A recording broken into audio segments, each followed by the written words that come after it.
आ जाओ यार, कसम से इतनी भूख लग रही है। मैं तो कह रहा हूँ कि फौरन ना चने मंगवाओ, बहुत ज्यादा भूख लग रही है यार, अब बर्दाश्त नहीं हो रहा है। निगाह में आ रहा हूँ। आलिया। हाय हारून। हाय। तुम्हारी शादी वादी तो हो रही है ना, कैंसिल तो नहीं हुई? तुम्हें तो अभी घर पे होना चाहिए था, कोई फंक्शंस वगैरह होते हैं। नौकरी पे क्यों आई हुई हो? क्या करूं यार, एचआर वालों ने कोई लड़की हायर नहीं की है। मुझे तो कल भी ड्यूटी पर आना है। सिर्फ 3 महीने के एब्सेंस में कोई रिसेप्शनिस्ट चाहिए, लेकिन टेम्परेरी जॉब के लिए कोई रेडी ही नहीं है। सबको परमानेंट जॉब चाहिए। तो बिल्कुल ठीक कह रही हो तुम, लेकिन इसका हल निकल आएगा। मैं कह रहा हूँ तुमसे, तुम्हें आज ही लड़की मिलेगी, देखना। इंशाल्लाह। हाँ जी, क्या हाल चाल? बिस्किट खाओगी? खा लो ना। अच्छा चलो, नहीं खाओगी तो एक काम करो जरा, ये मेरा कार्ड दो। अस्सलाम वालेकुम, मेरा नाम नगीन फयाज है। मैंने कल न्यूज़पेपर में पढ़ा था एड। ओह, तो आप आई हैं इंटरव्यू के लिए? जी। एक काम करें, अपनी सीवी मुझे दें, मैं एचआर में जाके इन्फॉर्म करती हूँ। आप बैठें। Thank you.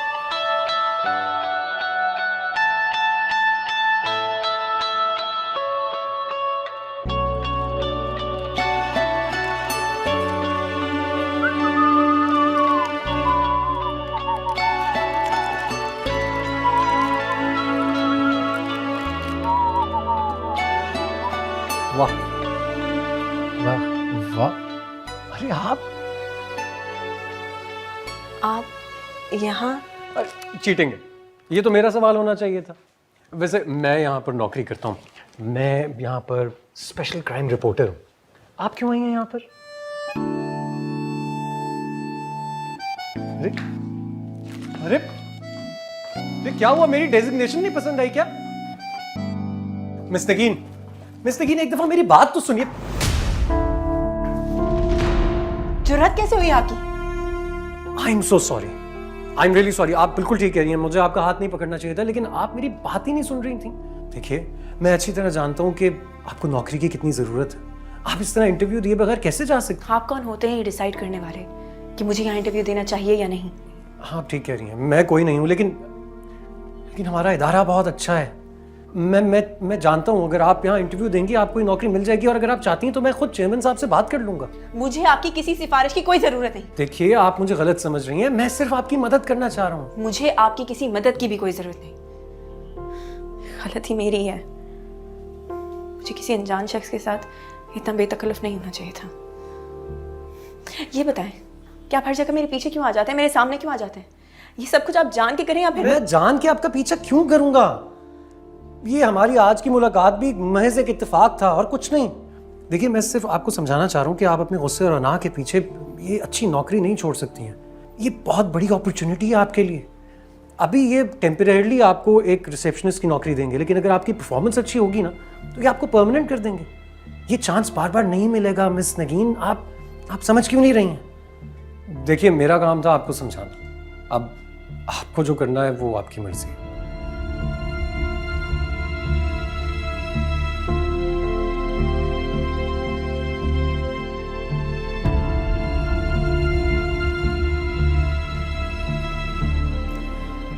आपका कॉन्फिडेंस मुझे अच्छा लगा, मगर इस फील्ड में आपका कोई एक्सपीरियंस नहीं है।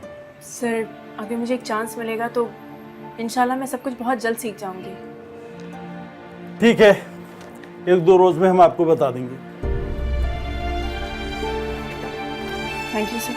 वेलकम।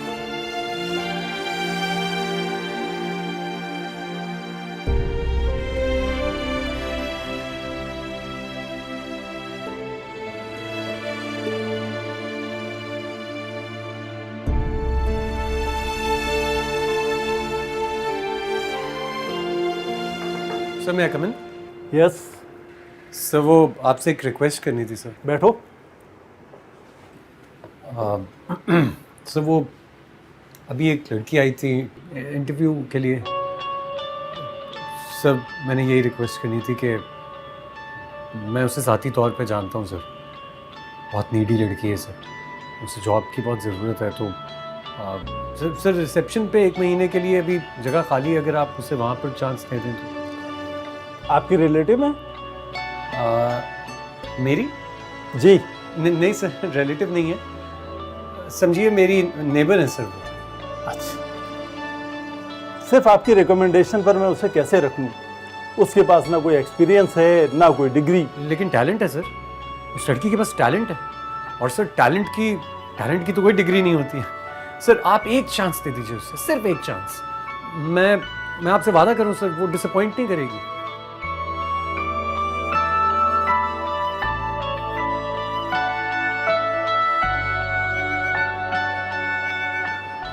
एक्सक्यूज मी, आपका आखिर मसला क्या है? मेरा मसला हम बाद में डिस्कस कर लेंगे। आप बताइए ना, आपका इंटरव्यू कैसा रहा? बस सही रहा। अच्छा चलें, कोई बात नहीं। मुझे यकीन है कि आपको ये नौकरी मिल जाएगी इंशाल्लाह। ये बात आप इतने यकीन से कैसे कह सकते हैं? और वैसे आपको मेरी इतनी फिक्र क्यों है? देखिए, मैं सिर्फ इतना चाहता हूँ कि आप मेरी वजह से, क्योंकि मैं यहाँ जॉब करता हूँ, अपनी ये अपॉर्चुनिटी ना गंवाएं।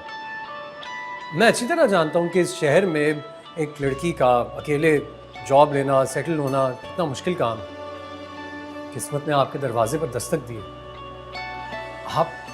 आप क्यों उसे वापस मोड़ना चाहती हैं? सिर्फ इसलिए कि मेरे जैसा फ्लर्ट इस दफ्तर में नौकरी करता है, जो जानबूझ के आपके आगे पीछे घूमता फिरता है। मैंने बिल्कुल ऐसा नहीं कहा। देखिए, हर बात ज़बान से कहना तो ज़रूरी नहीं होता। बहुत सी बातें इंसान अपने एटीट्यूड से शो कर देता है। और मेरे में बहुत सी बुराइयां हैं मिस नगीन, लेकिन मैं फ्लर्ट नहीं हूं। मैं किसी गलत नीयत से आपके आगे पीछे नहीं आ रहा हूं। आप तो मेरी फैमिली से मिल चुकी हुई हैं। अगर उसके बावजूद आप मेरी नीयत पर शक कर रही हैं तो ठीक है, मैं आज के बाद आपके सामने कभी भी नहीं आऊंगा। वैसे भी मिस नगीन, इंसान को किसी न किसी पर एतबार करना पड़ता है, वरना वो अकेला रह जाता है। जिस शख्स ने इतने धोखे खाए हैं, वो किसी पे भरोसा कैसे कर सकता? करना पड़ेगा, करना चाहिए। पांचों उंगलियां बराबर नहीं होती हैं। आप समझ रही हैं ना मैं क्या कह रहा हूं? इस दुनिया में अभी भी अच्छे लोग हैं। मैं नहीं मानती। मुझे ऐसे लगता है कि इस दुनिया में हर एक इंसान अपना असली रूप छुपा के रखता है। इसीलिए शायद किसी पे भरोसा करना बहुत मुश्किल हो जाता है। अल्लाह हाफ़िज़। अल्लाह हाफ़िज़।